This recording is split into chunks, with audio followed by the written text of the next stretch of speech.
সুপ্রিয় দর্শক, বরাবরের মতো আমি কামরুল হাসান মিলন আছি আপনাদের সাথে। তো আজকে আমরা আসছি জয়পুরহাট বুলুপাড়া নামক স্থানে। আর এখানে কিন্তু একটা শিশু পার্ক যেটা নির্মাণ হয়েছে, কেউ বলে প্রিন্সেস চাতাল। সুপ্রিয় দর্শক, চলুন আজকে আপনাদের সেই শিশু উদ্যান বা প্রিন্সেস চাতালকে আপনাদের আজকে দেখাবো। সবাইকে ধন্যবাদ।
সুপ্রিয় দর্শক, আমি বর্তমানে অবস্থান করছি জয়পুরহাটের বুলুপাড়া শিশু উদ্যানে অবস্থান করছি। এবং এই শিশু উদ্যানে কিন্তু সুপ্রিয় দর্শক দেখতে পাচ্ছেন অসম্ভব সুন্দর একটি জায়গা।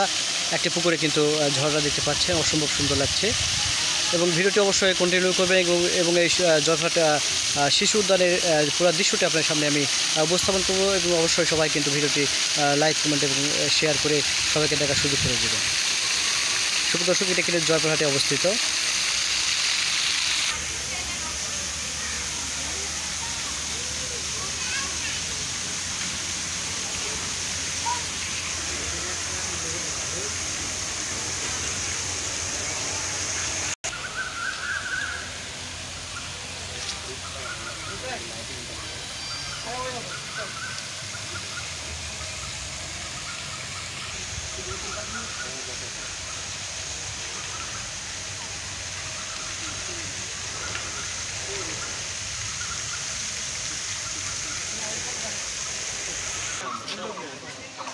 Sim, então.